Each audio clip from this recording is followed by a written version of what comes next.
इक्ष्वाकु वंश, जिसे सूर्य वंश के नाम से भी जाना जाता है, हिंदू पौराणिक कथाओं में सबसे प्राचीन और गौरवशाली राजवंशों में से एक है।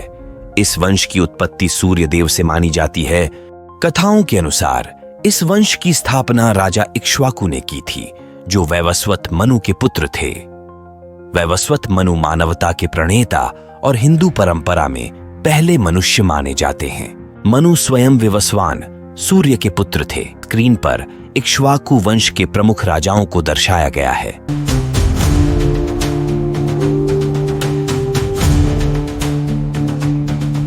सूरज के वंश जो कि ये कथा अनंत पौराणिक महिमा की रखा, राजाओं की धरती पर सूर्य का मान, उज्ज्वल हो लकीर गरिमा का खान।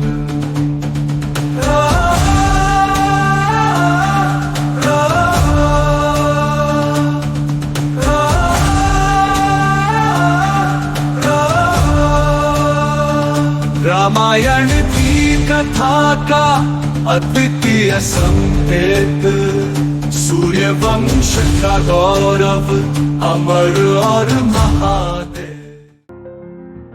आज हम बात करेंगे राजा अज के बारे में, जिनका जन्म इक्ष्वाकु वंश के गौरवशाली राजा रघु के पुत्र के रूप में हुआ था।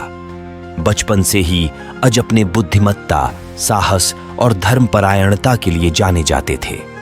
उन्हें राज्य के सर्वश्रेष्ठ आचार्यों द्वारा युद्ध, शासन और पवित्र शास्त्रों की शिक्षा दी गई। अपने पिता के मार्गदर्शन में उन्होंने राजधर्म और धार्मिकता के महत्व को समझा। राजा अज का जीवन एक महत्वपूर्ण मोड़ पर पहुंचा जब उन्होंने राजकुमारी इंदुमती से विवाह किया, जिसे बड़ी धूमधाम और हर्षोल्लास के साथ मनाया गया। इंदुमती अपने सौंदर्य, सौम्यता और गुणों के लिए प्रसिद्ध थीं। उनका विवाह इक्ष्वाकु वंश को और मजबूत करने के लिए एक महत्वपूर्ण कड़ी माना गया। राजा अज ने अपने पूर्वजों के पद चिन्हों पर चलते हुए बुद्धिमत्ता और करुणा के साथ राज्य का शासन किया। उनके शासनकाल को समृद्धि, शांति और न्याय के लिए जाना जाता है। उन्होंने अपने प्रजा के कल्याण के लिए कई योजनाएं शुरू की, जिनमें बुनियादी ढांचे का निर्माण, व्यापार का संवर्धन और कला एवं शिक्षा का समर्थन शामिल था।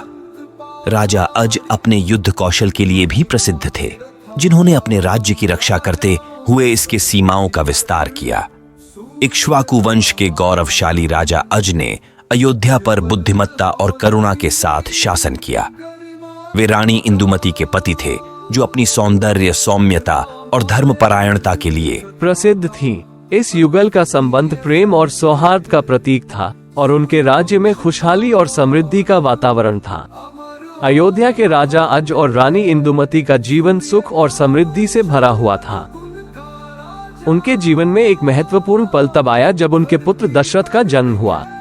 दशरथ का जन्म अयोध्या के लिए एक बड़े उत्सव का कारण बना, क्योंकि वो राज्य के उत्तराधिकारी थे। राजा अज और रानी इंदुमती ने अपने पुत्र को सर्वश्रेष्ठ शिक्षा और प्रशिक्षण देने का संकल्प लिया। ऋषि वशिष्ठ, जो राज्य गुरु थे, दशरथ के मार्गदर्शक बने और उन्हें वेद, युद्ध कला और धर्म के सिद्धांतों में पारंगत किया। एक दिन इस आनंदमय जीवन में एक ऐसी घटना घटी जिसने सब कुछ बदल दिया। स्वर्ग में देवताओं के संदेशवाहक और चंचल ऋषि नारद अपनी स्वर्गीय यात्रा पर थे।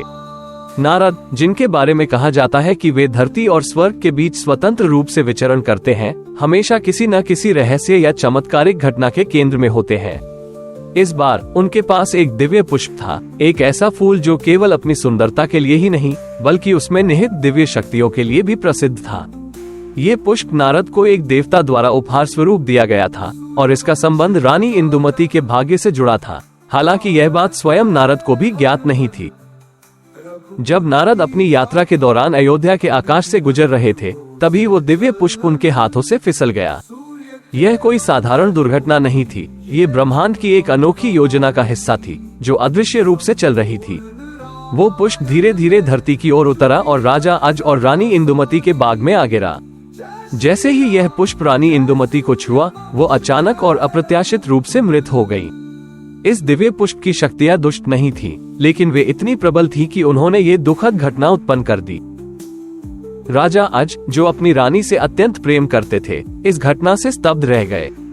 उनके जीवन का प्रेम उनसे छिन गया था और उनके दिल में एक ऐसा खालीपन आ गया जिसे कभी भरा नहीं जा सकता था।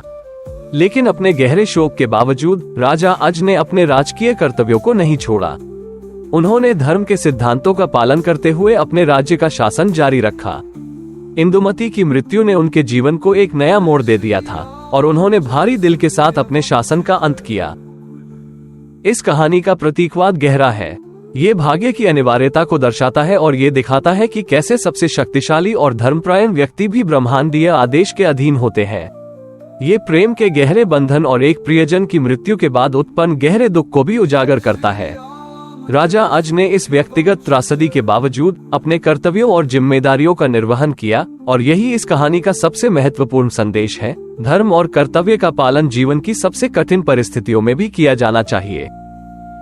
रानी इंदुमती की मृत्यु की यह कहानी जीवन की अस्थायीता और प्रेम एवं कर्तव्य की शक्ति की याद दिलाती है। ये दर्शाती है कि कैसे दिव्य इच्छा और मानव जीवन के बीच जटिल संबंध होते हैं, जो हिंदू पौराणिक कथाओं में बार बार सामने आते हैं। जब अज अपनी पत्नी की मृत्यु पर शोक मना रहे थे, तो उन्हें ऋषि वशिष्ठ से बहुत बड़ा समर्थन मिला। महर्षि वशिष्ठ ने राजा अज के पुत्र नेमि का अच्छी तरह से ख्याल रखा। ऋषि वशिष्ठ ने दशरथ के चरित्र और क्षमताओं को आकार देने में महत्वपूर्ण भूमिका निभाई। राजगुरु के रूप में वशिष्ठ न केवल दशरथ की शिक्षा के लिए जिम्मेदार थे, बल्कि उनके सलाहकार और मार्गदर्शक भी थे। उन्होंने दशरथ में ज्ञान, धर्म और करुणा के मूल्य स्थापित किए। वशिष्ठ की शिक्षाओं ने न्याय के साथ शासन करने और जनता की भलाई का ध्यान रखने के महत्व को रेखांकित किया। उनके मार्गदर्शन में दशरथ एक समझदार और सक्षम राजकुमार के रूप में विकसित हुए, जो राजा बनने के लिए पूरी तरह से तैयार थे। क्या आप जानते हैं कि दशरथ का असली नाम राजा नेमि था?